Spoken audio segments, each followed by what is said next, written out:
Más del 60% de los internos en Maranguita actualmente son mayores de edad. A ver, ¿qué me querías contar? ¿Qué me quieres contar? Decíamos, o sea, Arequipa estaba movido, pero también Lima estaba movido el fin de semana por lo que ha pasado ¿con qué? Con Maranguita. Tantas veces Maranguita, tantos motines en Maranguita, de verdad, el Centro de Rehabilitación y Diagnóstico Juvenil, ¿no? Conocido como Maranguita, ubicado en el distrito de San Miguel, donde hubo una trifulca, ¿no? Un intento de motín. El fin de semana, creo que fue el viernes, ¿no? Ya 25 internos mayores de edad ya han sido trasladados, que participaron, dicho sea de paso, de esta revuelta, han sido trasladados al penal de Ancón, porque incluso el ministro de Justicia, Juan Alcántara, había dicho que ya tenía sentencia firme, o sea, que se les podía... Eran mayores de edad, y ese es un gran problema, y aquí viene el primer facto de este tema. O sea, más del... El segundo. De ese tema sí, el primero. Más del 60% de los internos en Maranguita actualmente son mayores de edad. No, más del 60%, más de la mitad de los internos, que son 700 aproximadamente, son mayores de edad. O sea, ¿por qué pasa esto? Yo recuerdo, creo que fue en marzo o mayo de este año, el entonces viceministro de Justicia, que ahora es ministro de Justicia, Juan Alcántara, fue a una supervisión que se hizo en Maranguita, porque Maranguita es una coladera. Siempre. O sea, las cosas como son. Es una coladera. No solamente se escapa gente, sino también se meten cosas que no deberían ingresar. O sea, encontraron celulares, encontraron objetos punzocortantes en algunos pabellones. O sea, cómo se mete todo eso a Maranguita, Dios sabe, ¿no? Entonces, se habían iniciado las investigaciones y todo ello, y en ese momento el director de Maranguita, que estaba ahí, le empecé a hacerle algunas consultas para entender cómo es que funcionaba este centro de rehabilitación y diagnóstico, y me dijo esto, ¿no? O sea, son aproximadamente 700 internos y más del 60% son mayores de edad. Incluso, estamos hablando de marzo, mayo, déjame recordar bien el mes, pero hace o sea, ahoritita nomás. Claro, este año. Que este año, que los mayores, ¿no? de Maranguita tenían 26 años. Y yo decía, pero ¿cómo? ¿Qué hacen Maranguita con 26 años? ¿Qué es un hombre de 26 años conviviendo con chibolos de 15,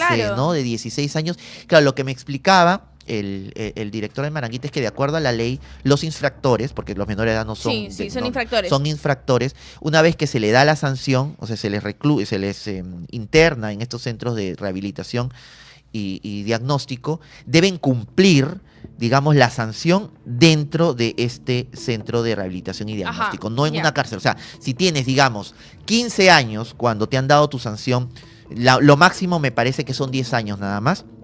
Pero digamos, si te dan 5 años, entonces te vas a quedar en Maranguita hasta los 20 años.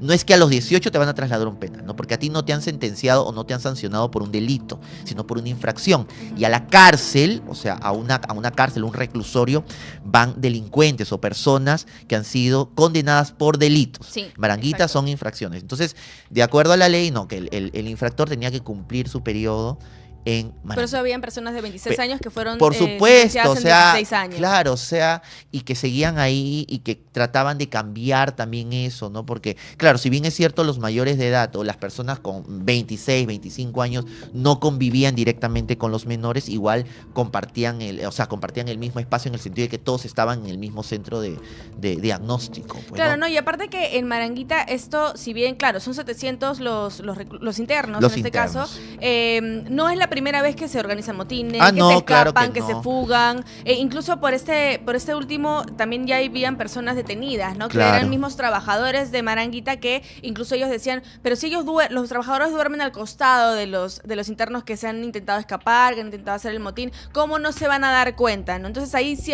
se tendría que hacer una revisión más fuerte o una fiscalización más fuerte para que no haya complicidades, porque estamos hablando de un centro de rehabilitación que tiene años y siempre pasa lo mismo. Todos los años pasa. Por eso es que la gente de ahí de San Miguel pues piden que se vayan, o sea, que trasladen este centro a otro lado por la cantidad.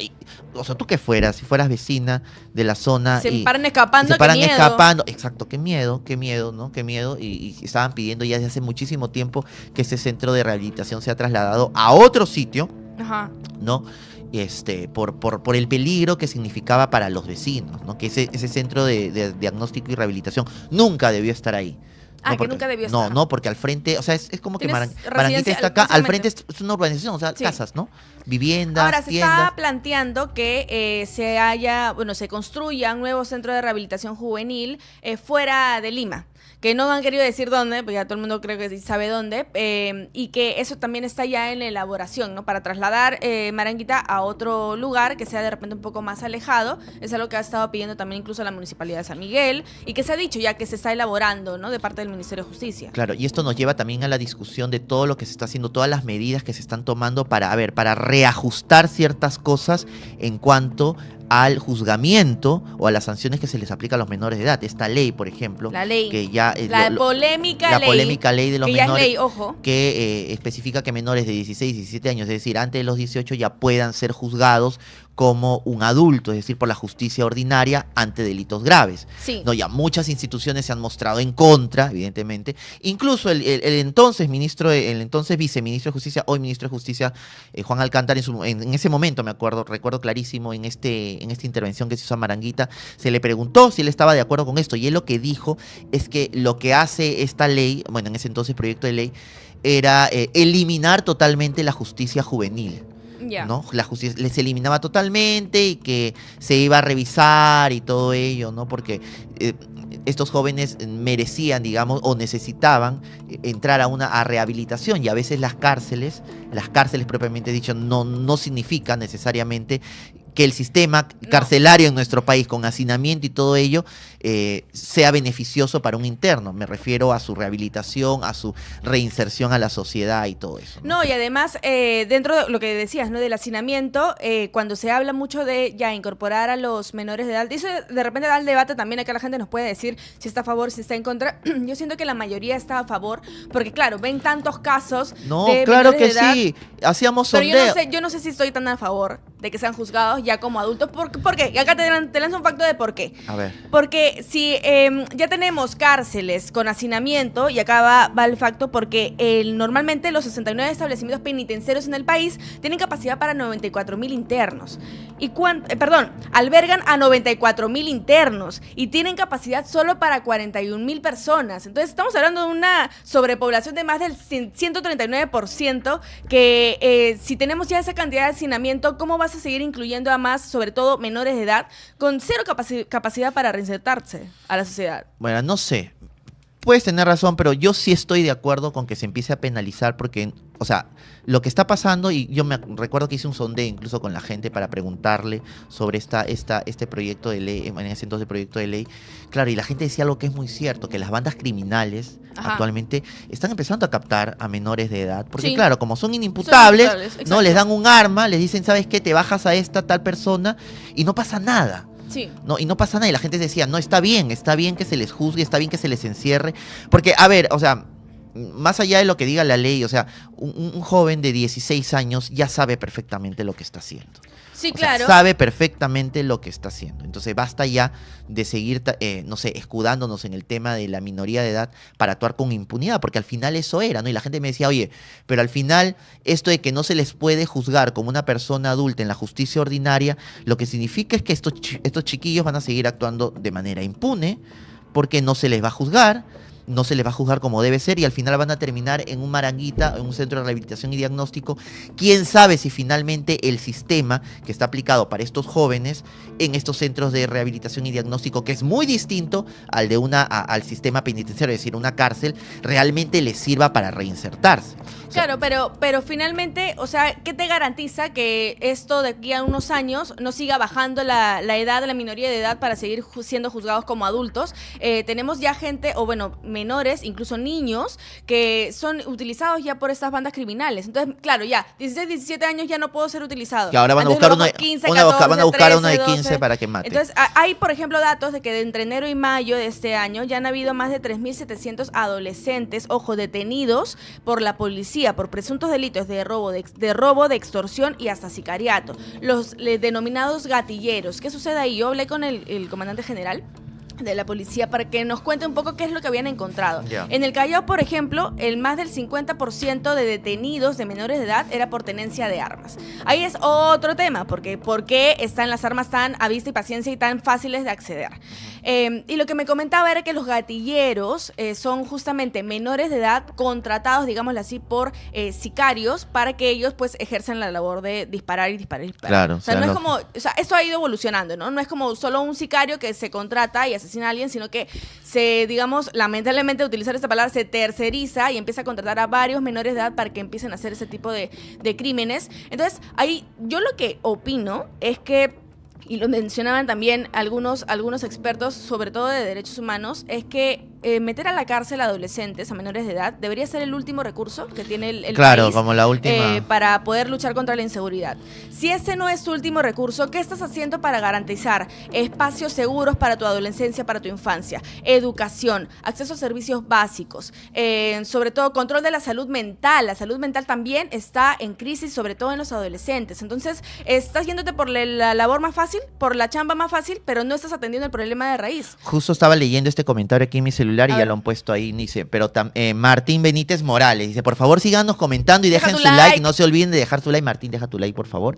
Pero dice, mira, pero también es entender primero cómo llegan a cometer estos delitos. El sistema penitenciario igual no cumple su rol de reinserción, claro, porque muchos dicen que las cárceles al final es como irte a la universidad de la delincuencia a estudiar una maestría. No, y la gente ¿no? Porque también, no cumplen. O sea, yo creo que la gente acá en Perú tampoco cree mucho en la reinserción. O sea, ellos lo que quieren es, claro, no, ya es un asesino, es un robo. Que se les castigue. Quítenle todos los derechos, no sirve para nada más. Pero pucha, tenemos ya, como les digo, un hacinamiento terrible de más del 139% en las cárceles. Entonces, ¿qué vas a meter a todos los delincuentes en las cárceles? Claro, ¿Te vas a quedar sin cárcel? Claro, la gente no tiene esa percepción de las cárceles, ¿no? Que son centros de reinserción y de resocialización, sino centros de castigo. Tampoco ¿no? dan la apariencia y las facilidades para eso, ¿no? Y ojo que acá, en el 2020, el TC, así rapidito nomás para cerrar ese tema, el TC, después de una larga revisión de casos, dijo que el Perú, que el Ministerio de Justicia tenía solo hasta el 2025 para ordenar todo el tema del hacinamiento. Le daban hasta el 2025, no se cumplió ese plazo, el gobierno dijo que por el tema de la pandemia, justo fue en el 2020, no se pudo lograr y ahora han logrado como, digámosle, una prórroga hasta el 2030 para resolver el tema del hacinamiento de las cárceles, ¿no? Tenemos 5 años más, pero la idea es que se pueda reordenar y todavía, sobre todo, ver el tema de los presos sin sentencia, ¿no? Como es verdad que también es otro problema. Este muñeco que tengo aquí, el que está aquí, por ejemplo, me lo regaló un recluso del penal del Lurigancho que no tenía sentencia. Claro. ¿Y cuánto tiempo iba ya? No recuerdo los años, pero ya era una persona mayor y me dijo, oye, llévatelo para que te dé más suerte a ti que a mí, o sea. Claro. O sea, un preso sin sentencia. Preso sin sentencia, la demora del Poder Judicial, todo eso son temas que se tienen que revisar, pero de todas maneras. Así que, gente, déjennos sus comentarios sobre lo que piensan del tema. Es que también la educación viene de casa, ¿no? Dice Gabriela Paredes. También, por supuesto. Es que es todo un sistema que se debería atender de parte de todos. Que atrae en cadena muchísimas cosas en realidad. Esperemos que se solucione el tema de Maranguita finalmente, el sistema de los menores de edad en el sistema de justicia también, que genera muchísimo debate, pero hay que empezar a escuchar también a la gente, ¿no? O sea, la gente también tiene derecho a vivir tranquila. Sí, o sea, es su derecho todo si estás también. cerca de Maranguita, que se paran fugando a cada rato. Es una coladera, donde se meten cosas, salen internos, al final no sé en qué habrá quedado la investigación de estos 6 celulares que encontraron ahora nomás hace 2-3 meses ahí. No sé si finalmente se habrá detectado, porque eso lo ha tenido que meter alguien. Sí, claro, alguien, con favores de alguien también. O sea, ahí puede haber corrupción, pueden haber tantas cosas en realidad. Pero bueno, y además yo decía, ¿y para qué necesita un interno un celular? Y eran esos celulares chiquititos. O sea, que los de mensaje. Los de mensaje claro. Los chanchitos. Los chanchitos, pero así, de este tamaño. Habían 6 así, o sea, ¿cómo lo metieron? No sé, pero bueno. Ya está. Bueno, tarea para las autoridades. Tarea para las autoridades.